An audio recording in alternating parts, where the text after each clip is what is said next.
Thank you very much for coming. This is representative of our legal team. We're representing President Trump, and we're representing the Trump campaign. When I finish, Sidney Powell and then Jenna Ellis will follow me, and we will present in brief the evidence that we've collected over the last, I guess it is 2 weeks. Also, Joseph Genever, Victoria Tenzing are here with me. There are a lot more lawyers working on this, but we're the senior lawyers, and Boris Epstein.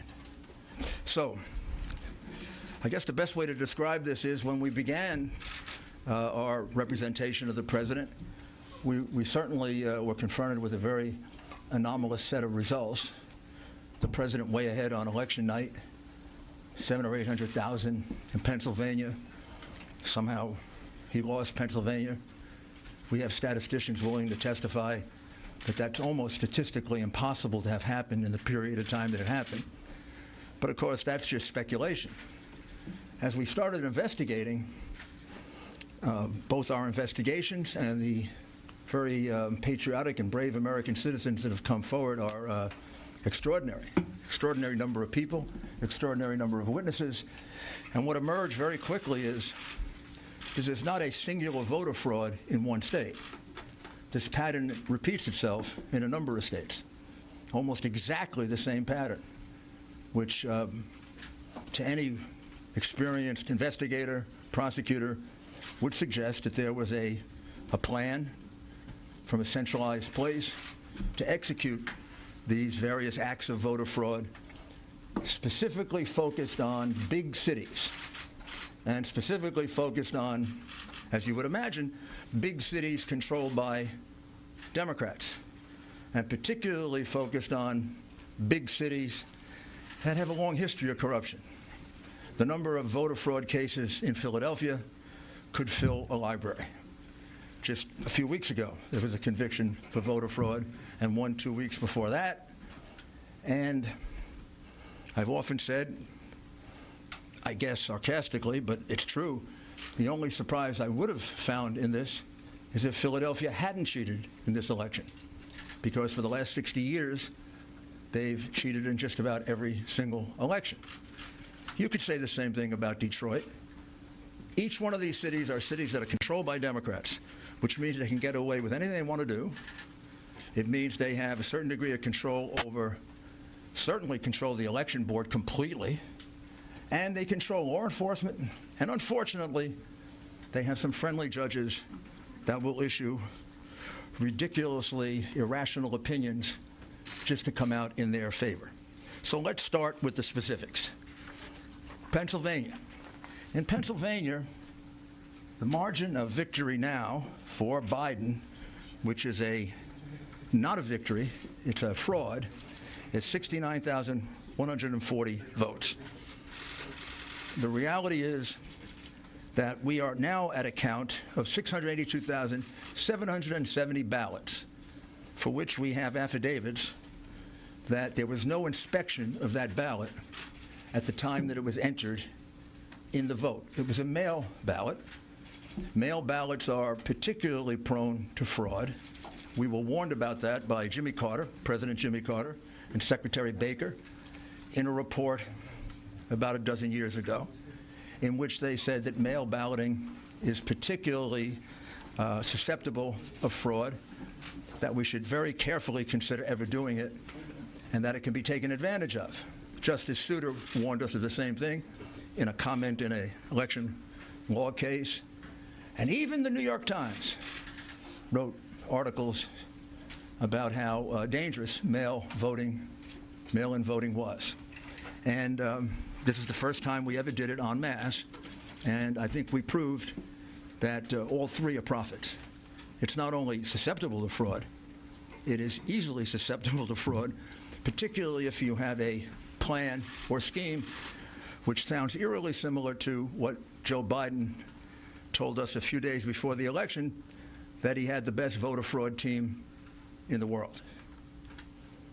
Well, they were good. I don't know that they were that good because they made significant mistakes like all crooks do, and we caught them. One of them was pushing out Republican inspectors. Every state, almost every civilized country, even Tanzania and places you wouldn't think of, have rules about inspectors, particularly for mail-in ballots. And why particularly for mail-in ballots? Because they can more easily be defrauded, and you can't check on it. People who have never done a mail-in ballot, I'm going to show you why it's so easy. Well, you fill out an envelope like this. You put your, usually in New York it would be your assembly district and the precinct in which you're voting. You fill out your name and your address, and you sign it. You then use an inner envelope, and you put the ballot inside the inner envelope. You seal it all, and you send it in. When it's being counted, almost invariably in the United States, up until the mass cheating that went on in this election, a Republican and a Democrat inspector, as well as others, if there are other parties, is allowed to watch the unsealing of this ballot. Used to go on all over America when we conducted honest elections. Because the only time you can ever find out if it's a fraudulent ballot is when it is looked at. The minute you approve this, it's thrown away, gone for eternity. The only thing left is the vote. That could have been Mickey Mouse. That could have been a dead person. That could have been not filled out properly. That could have been the same person 30 times. That could have been, and all these things have happened, by the way. That could have been nothing filled out. We never know. So, for example, the recount being done in Georgia will tell us nothing, because these fraudulent ballots will just be counted again because they wouldn't supply the signatures to match the ballots.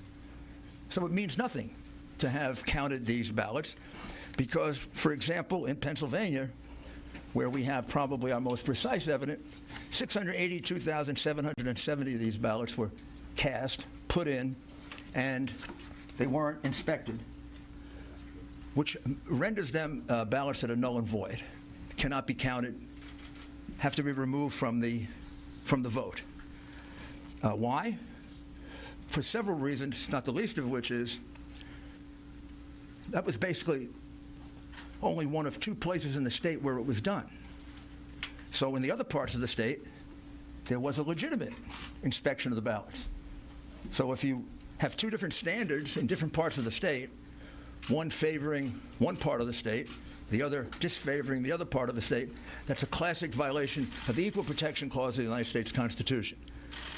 Bush v. Gore being the most recent case that teaches that. That's not the only fraud that went on in Pennsylvania. All of the other frauds carried out in the other states by the Democrat bosses happened there as well. For example, if you made a mistake in that ballot and you lived in Philadelphia or in Pittsburgh, you were allowed to fix the mistake. But if you lived in what would be considered more Republican or Trump parts of the state, you were given no such right. One of our plaintiffs, Mr. Henry, cast an absentee ballot, and he failed to put it in the secure envelope inside. He just put it in open, naked. That ballot was cast aside because it was invalid, because that breaks the privacy of the vote. In Pittsburgh and in Philadelphia, if they noticed that there wasn't an inner envelope, they'd contact the voter and allow him to vote again. Or if he didn't fill it out completely, or if he made a mistake and didn't sign his full name, he was allowed to cure it. There is no such provision under the law of Pennsylvania. The Democrat Secretary of State made that up in order to maximize the votes in Philadelphia and Pittsburgh and to minimize the votes in the other parts of the state. Clearly illegal, clearly voter fraud, easily provable, hundreds of witnesses. maybe thousands. We have, to give you another example, we have 17,000 provisional ballots cast in Pittsburgh. Do you know what a provisional ballot is? Provisional ballot usually happens this way, and about 15 of the 17,000 happen this way. You walk in and you say, I'm here to vote today. Oh, Mr. Giuliani, you already voted. I did? I don't remember voting. Oh, yes, you cast an absentee ballot. No, I didn't. Yes, you did. No, I didn't. Yes, you did. So why does that happen 17,000 times in Pittsburgh? People walked in thinking actually 15,000 to be precise. Why did it happen 15,000 times that people in Pittsburgh walked in to vote and they had already voted according to the Democrat election machine? Did they forget? That many people with bad memories in Pittsburgh? Or is the following correct? That as witnesses will testify, they were instructed by the Democrat bosses when they had a ballot in which there was no one registered, just assign it to somebody. Just assign it to Rudy Giuliani. So when Rudy Giuliani won't show up to vote. And if he does show up to vote, we'll give him a provisional ballot. That is what we call circumstantial evidence of the fraud. The direct evidence of the fraud are the people who will testify that, in fact, that's what happened to them. As well as the 50 to 60 witnesses we have for the way they were treated and not allowed to inspect the ballots. They weren't just not allowed to do it. They were pushed. In a few cases, they were assaulted. In all cases, they were put in a corral so far away, probably the closest they got is from here to the back of that room. We could do like a, did you all watch My Cousin Vinny? You know the movie? It's one of my favorite law movies because he comes from Brooklyn. And when the nice lady who said she saw, and then he says to her, how many fingers do I got up? And she says, 3. Well, she was too far away to see it was only 2. These people were further away than my cousin Vinny was from the witness. They couldn't see a thing. Now, I don't know. You're going to tell me that 60 people are lying? They didn't just tell me this. They swore under penalty of perjury, which is something no Democrat's ever done. You don't even ask Biden about this. You don't put him under penalty of perjury. He doesn't even get asked questions about it. He doesn't get asked questions about all the evidence of the crimes that he committed. These people are under penalty of perjury. Their names are on an affidavit. They swear that they weren't allowed to carry out their function as inspectors. And it's not just a technical thing. There's a reason they did it. Why would you not allow people to carry out the function they've been allowed to do for 50 years, 60 years? Why wouldn't you allow inspections of those ballots? Because you knew you were going to use those ballots to catch Biden up. And you had a big road ahead of you. You had to catch him up for 700,000 to 800,000 votes that he was behind. And the only way you were going to do it was with the mail-in ballots. You couldn't have a Democrat and Republican inspector around. They don't even have Democrats watching it because they'd be afraid that there'd be honest Democrats who would say, you're cheating. So that takes us to Michigan, where there was an honest Democrat who said they were cheating. And we'll show you her affidavit, because I know you keep reporting falsely that we have no evidence, that we have no specific acts of fraud. That's because the coverage of this has been almost as dishonest as the scheme itself. The American people are entitled to know this. You don't have a right to keep it from them. I mean, you don't report to them that a citizen of this country, a very fine woman, who is willing to allow me to give you her name. I can't give you all these affidavits Because if I do, these people will be harassed, they'll be threatened, they may lose their job, they will lose their friends. We've lost lawyers in this case because they've been threatened. We've had lawyers that need protection. What's going on in this country is horrible, and the censorship that you're imposing is making it worse. But Jessie Jacob is an adult citizen and a resident of the state of Michigan. She's been an employee of the city of Detroit for decades. I know her age, but she can tell you her age. She was assigned to voting duties in September, and she was trained by the city of Detroit and the state of Michigan. She was basically trained to cheat.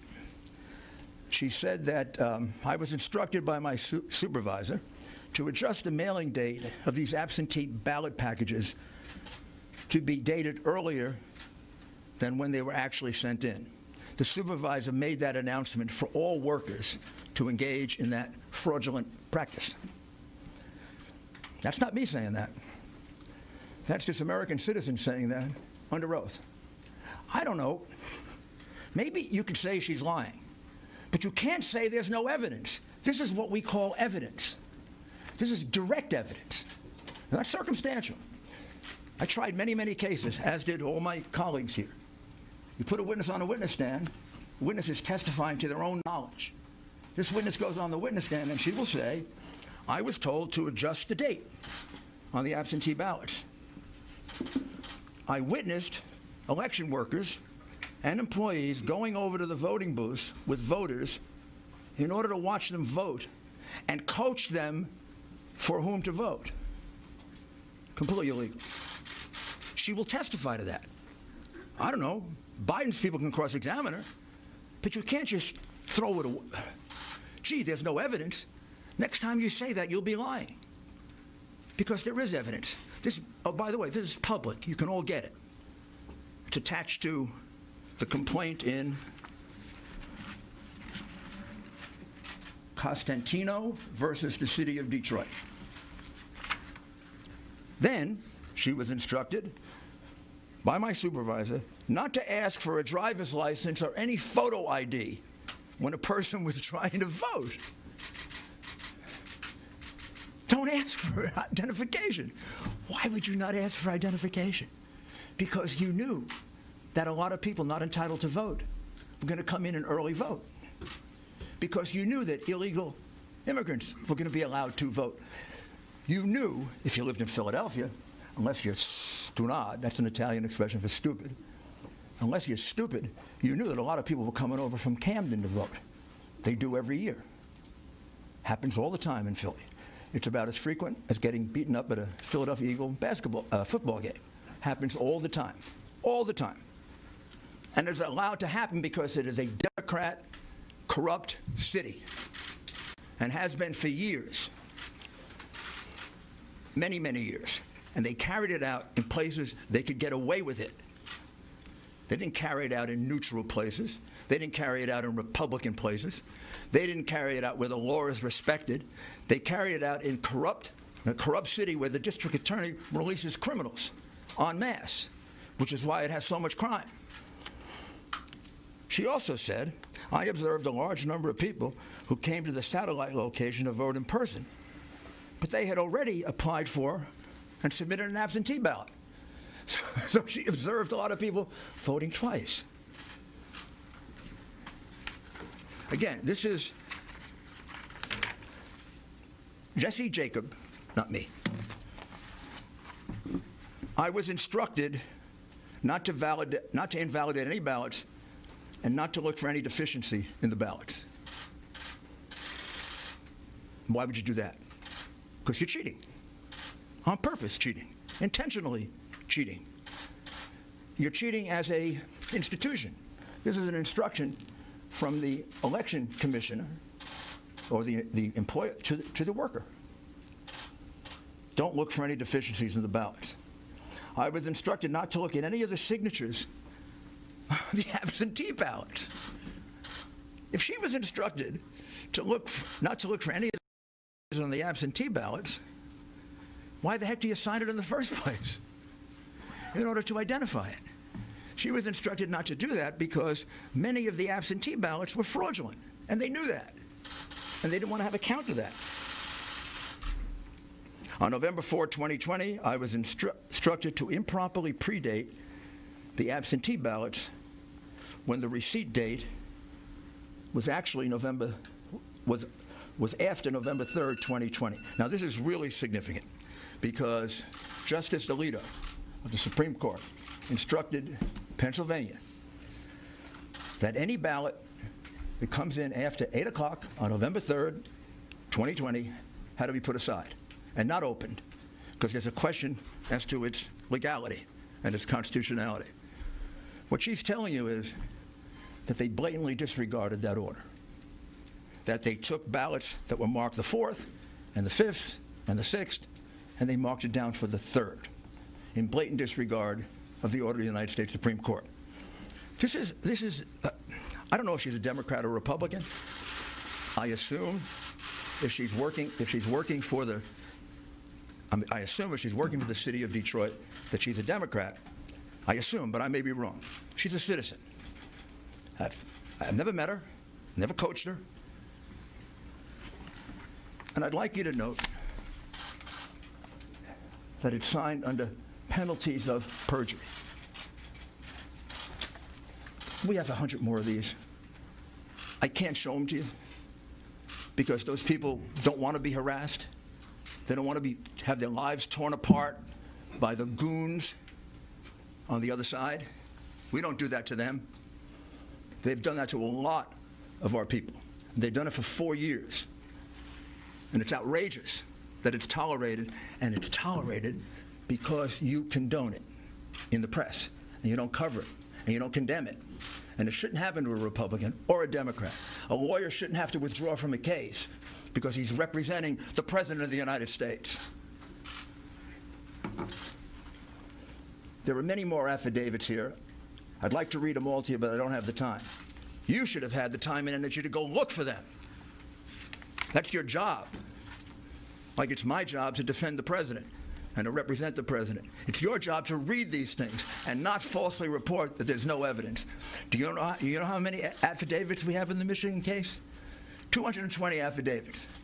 They're not all public, but 8 of them are. 4 affiants here, those are people who give affidavits, report an incident that under any other circumstances would have been on the front page of all your newspapers if it didn't involve the hatred that you have, irrational, pathological hatred that you have for the President. What they swear to is that at 4:30 in the morning, a truck pulled up to the Detroit center where they were counting ballots.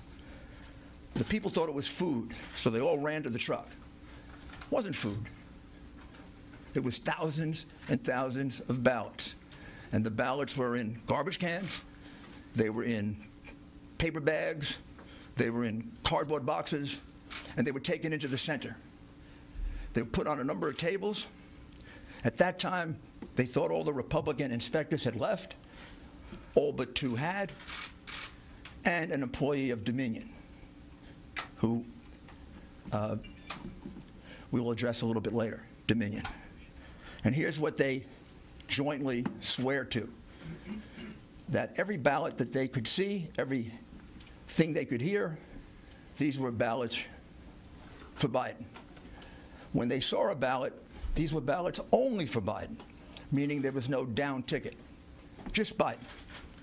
Many of them didn't have anything on the outer envelope because these ballots were produced very quickly, very swiftly, and they're estimated to be a minimum of 60,000, maximum of 100,000.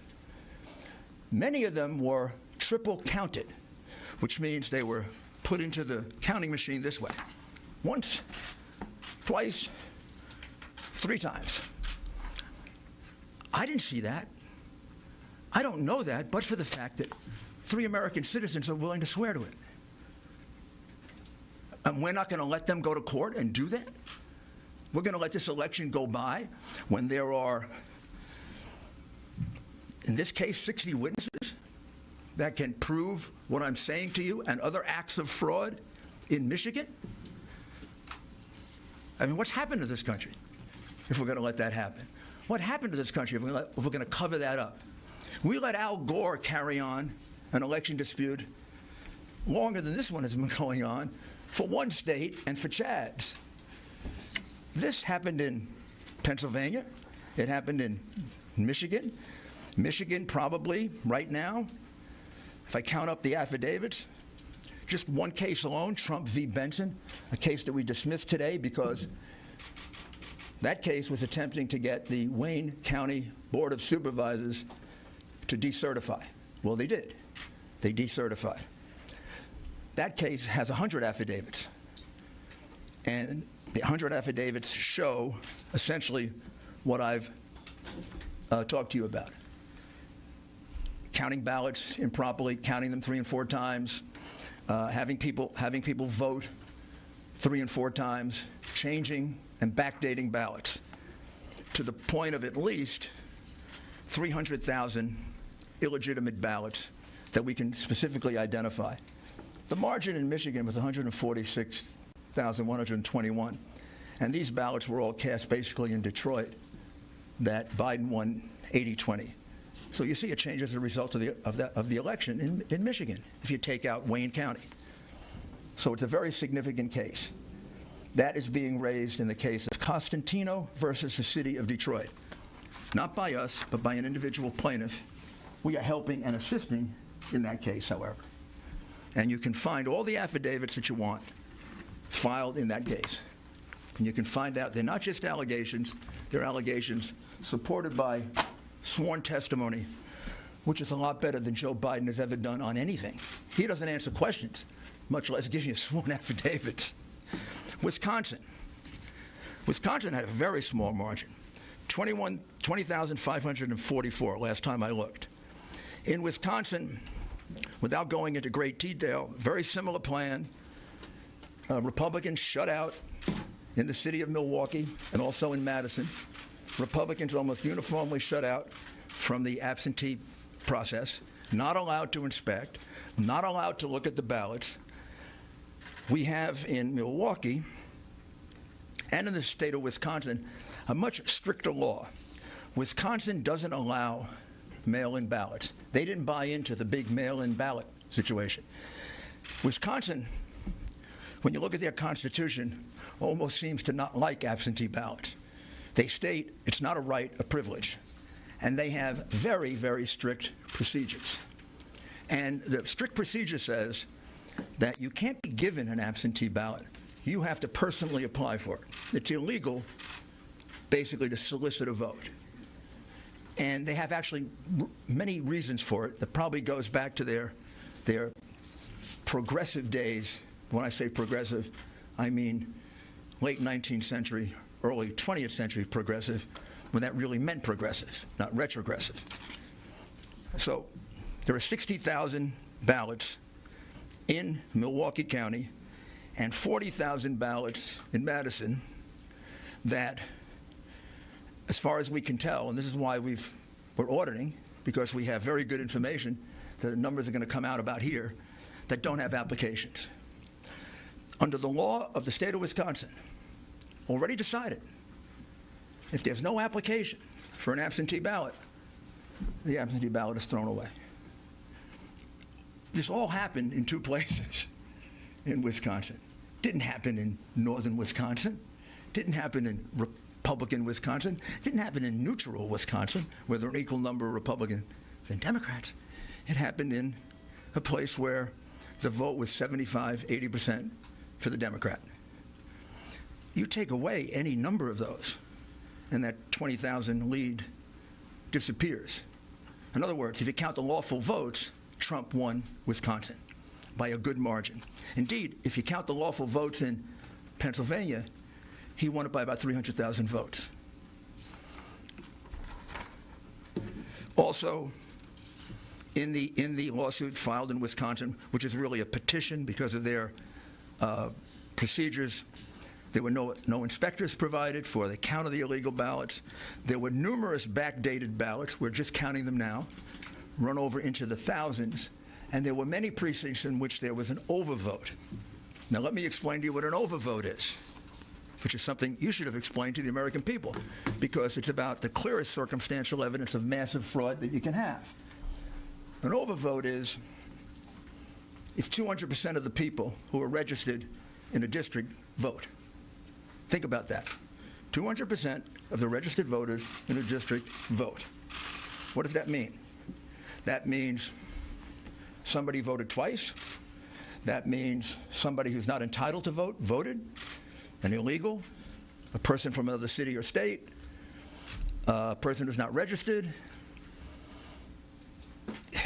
But what it means is that those are illegitimate votes. You don't have an overvote of 200% or 300%. You don't have an overvote of 100%. Most precincts don't have 100% turnout. In fact, classically, it's considered to be an overvote if you go over 80%. Well, in Michigan and Wisconsin, we have overvotes in numerous precincts of 150%, 200%, and 300%. One of the reasons why the two Republicans did not certify in Wayne, Michigan, Wayne County, Michigan, is because the overvote was so high, monstrously high, in about 2/3 of the precincts in the city of Detroit, which means magically 2 and 3 times the number of registered voters turned out to vote. In fact, we have precincts in which 2 times the number of people who live there, including children, voted. That's absurd. The frustration of this is, what I'm describing to you is a massive fraud. It isn't a little teeny one. It isn't, 100 votes switched here or there. Georgia, we're about to file a major lawsuit in Georgia. That'll be filed probably tomorrow. I don't need to go through it. Virtually the same things I've told you before. In the city of Atlanta, Republicans were not allowed to watch the absentee mail-in ballot process. Inspections completely cast aside. And we have numerous double voters. We have numerous out-of-state voters. And we have specific evidence of intimidation and changes of vote. That'll all be in the lawsuit that comes out tomorrow. Arizona is a state that we're looking at very, very carefully. I would say we're probably going to bring a lawsuit in Arizona. More than probably. I think we are going to bring a lawsuit in Arizona. We're still collecting that evidence. And the state that we're looking at that would surprise you is we have very, very significant amount of fraud allegations in the state of New Mexico, and we have a significant number of allegations in the state of Virginia. I don't know yet whether the number in Virginia will reach the number that can turn the election. In the states that we have indicated in red, Georgia, Pennsylvania, Michigan, Wisconsin, Nevada, and Arizona, we more than double the number of votes needed to overturn the election in terms of provable illegal ballots. All you got to do to find out if I'm misleading you at all is to look at the lawsuits. Look what's alleged. Look at the affidavits. Maybe we can supply more affidavits. In order to do it, I have to get permission from the people. But in the materials I have here, there are at least 10 that come from citizens. We have 1,000 at least. And we're getting more every day. And there are other aspects of this fraud that at this point I really can't reveal. This is really enough. It's enough to overturn any election. It's disgraceful what happened. And I'll conclude by asking you to just think about this for a minute. What happened on the morning of November 3rd when they were going to count this new kind of ballot, this mail-in ballot? Did every Democrat leader in Pennsylvania and in Michigan and in Wisconsin and in Georgia and in Nevada and in Arizona, they all wake up and all separately have the same idea? Did they all separately have the idea that we're going to put Republican inspectors in pens? We're not going to let them look at mail-in or absentee ballots? They all independently come up with that. Like, just by coincidence. They say, hey, you know, we're going to put the Republicans in pens and corrals. We're going to do it in Pittsburgh. We're going to do it in Philadelphia. We're going to do it in Detroit. We're going to do it in Milwaukee. We're going to do it in Las Vegas. We're going to do it in Phoenix. What did I miss? Oh, we're going to do it in Atlanta. Or isn't the logical conclusion that I think any jury would accept after they heard this evidence that somebody had this plan? Maybe that was always the plan, to do this very, very questionable form of voting, which has been criticized by President Carter, by Secretary Baker, by most experts on election reform. I think the logical conclusion is this is a common plan, a common scheme. It comes right directly from the Democrat Party, and it comes from the candidate. Clearly. That's the reason why Hillary Clinton said, don't concede, even if you're losing. That's the reason we had a Freudian slip by the candidate. And he said he had the best voter fraud team in the country. That's the reason why he probably didn't have to go out and campaign. He had to have known what they were going to do. This had to be planned in advance. I'm kind of checking, did they go, you know, to the same contractor to get the corrals to put the Republicans in? And this is a disgraceful thing that was done in this country. Probably not much more disgraceful than the things these people did in office, which you didn't and don't bother to cover, and you conceal from the American people. But we let this happen. You know, we use largely a Venezuelan voting machine, in essence, to count our vote. We let this happen, we're going to become Venezuela. We cannot let this happen to us. We cannot not allow these crooks, because that's what they are, to steal an election from the American people. They elected Donald Trump. They didn't elect Joe Biden. Joe Biden is in the lead because of the fraudulent ballots, the illegal ballots that were produced and that were allowed to be used after the election was over. Give us an opportunity to prove it in court, and we will. Now I'm going to ask Sidney Powell to describe to you what we can describe about another total. And we continue to be listening to this update from President Trump's legal team. Some of you are going to be taking a quick 2-minute break. Stay right here with us on News Now from Fox. Open to change. And it's being done by a company that specializes in voter fraud. I'll let Sidney describe that to you. Thank you, Rudy. What we are really dealing with here and uncovering more by the day is the massive influence of communist money through Venezuela, Cuba, and likely China in the interference with our elections here in the United States. The Dominion voting systems, the Smartmatic technology software, and the software that goes in other computerized voting systems here as well, not just Dominion, were created in Venezuela at the direction of Hugo Chavez to make sure he never lost an election after one constitutional referendum came out the way he did not want it to come out. We have one very strong witness who has explained how it all works. His affidavit is attached to the pleadings of Lynn Wood in the lawsuit he filed in Georgia. It is a stunning, detailed affidavit because he was with Hugo Chavez while he was being briefed on how it worked.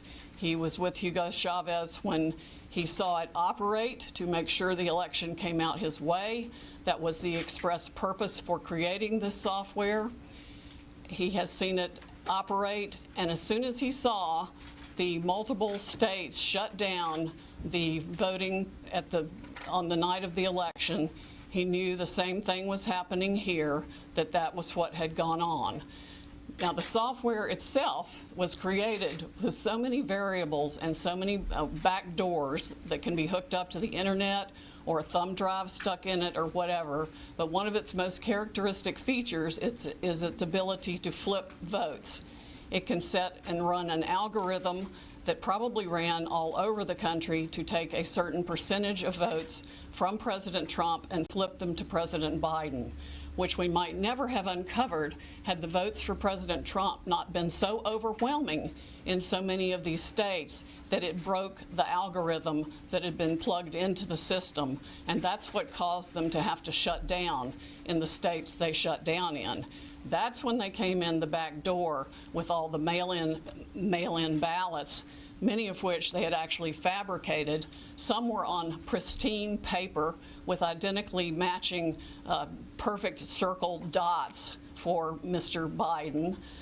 Others were shoved in batches. They're always put in a certain number of batches, and people would rerun the same batch. This corresponds to our statistical evidence that shows incredible spikes in the vote counts at particular times, and that corresponds to eyewitness testimony of numerous people who have come forward and said they saw the ballots come in the back door at that time. Notably, the Dominion executives are nowhere to be found now. They are moving their offices overnight to different places. Their office in Toronto was shared with one of the Soros entities. One of the leaders of the Dominion project overall is Lord Malloch Brown, Mr. Soros' number 2 person in the UK, and part of his organization. There are ties of the Dominion leadership to the Clinton Foundation and to other known politicians in this country. Just to give you a brief description of how this worked, I'm going to quote from a letter that was written, and I will read that to make sure I get the quotes right. This person was objecting to the United States acquisition of Sequoia voting systems by Smartmatic, a foreign-owned company. I believe this transaction raises exactly the sort of foreign ownership issues that CFIUS is best positioned to examine for national security purposes. It's undisputed that Smartmatic is foreign-owned and it has acquired Sequoia. They keep changing the names as they go along. Different times when a problem comes up, they just create another corporation and call it a different name. But it was a voting machine company doing business in the United States. Sequoia voting machines were used to record over 125 million votes during the 2004 presidential election in the United States. Smartmatic now acknowledges that Antonio Mujica, a Venezuelan businessman, has controlling interest in Smartmatic, but the company has not revealed who all the Smartmatic owners are. According to the press, Smartmatic's owners are hidden through a web of offshore private entities, and that is, in fact, true. Smartmatic has been associated with the Venezuelan government led by Hugo Chavez, which is openly hostile to the United States, and of course, as we all know, communistic and really brutalizing its own people. The system has been continued there by Mr. Maduro and ensured his election. Smartmatic's possible connection to the Venezuelan government poses a potential national security concern in the context of its acquisition of Sequoia, because electronic voting machines are susceptible to tampering, and insiders are in the best position to engage in such tampering. This letter expresses concern of the Chicago 2006 primary election. And it ends by saying the products and services that are of Venezuelan origin, and evaluate Smartmatic's ownership to determine who could have influence and control over these and other Sequoia products and services are important to the national security of the United States. This letter was written to Hank Paulson on October 6, 2006 by Congresswoman Carolyn B. Maloney.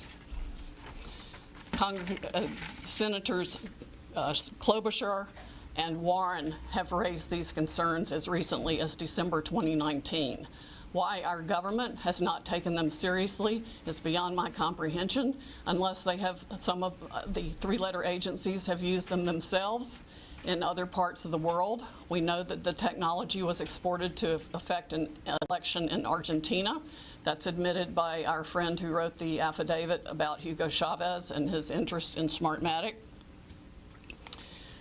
Again, in 2006, Carolyn Maloney wrote the Honorable John Snow, the Secretary of the Treasury, about the issues.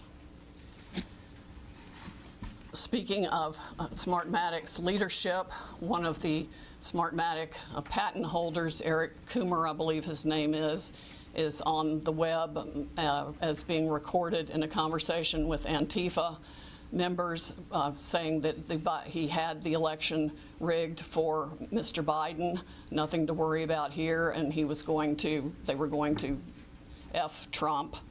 His social media is filled with hatred for the president and for the United States of America as a whole, as are the social media accounts of many other Smartmatic people.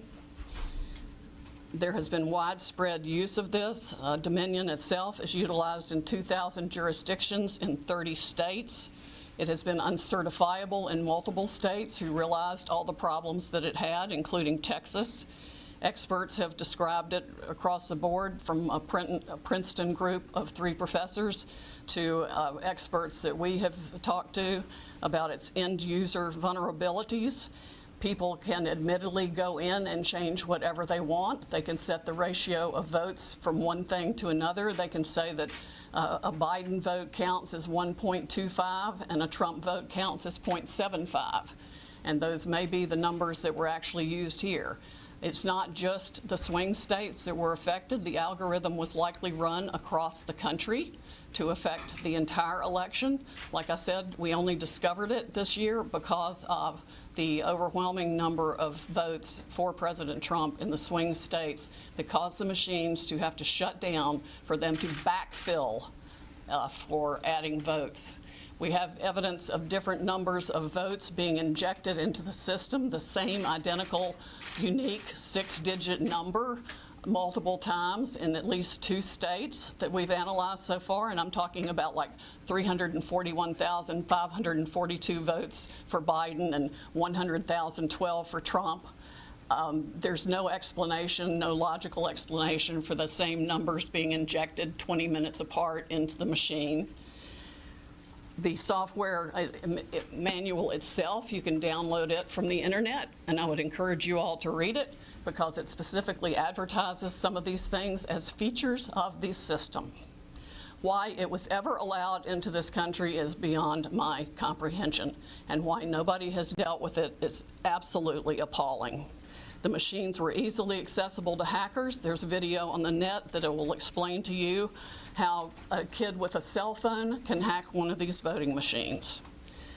There's been no oversight of Dominion or its software. Workers in each county were trained by Dominion, but there's no evidence of any monitoring otherwise. We have testimony of different workers admitting that they were trained how to dispose of Trump votes and add to Biden votes. The software has a feature pursuant to which you can drag and drop any number of batches of votes to the candidate of your choice or simply throw them away. So we have mathematical evidence in a number of states of massive quantities of Trump votes being trashed. Just simply put it in the trash like you would on your computer with any file, and Biden votes being injected. That's addition to the flipping. I mean, it really happens in 2 ways. There's an algorithm that runs that automatically flips all the votes, and then each operator has the ability to go in, override settings. They can ignore a signature. They can ignore the top line of the ballot. They can go down ballot and select who they want to change the results for. The gentleman who founded Smartmatic, there's video of him on the internet explaining that, yes, at least one occasion, he admits they changed 1 million votes with no problem.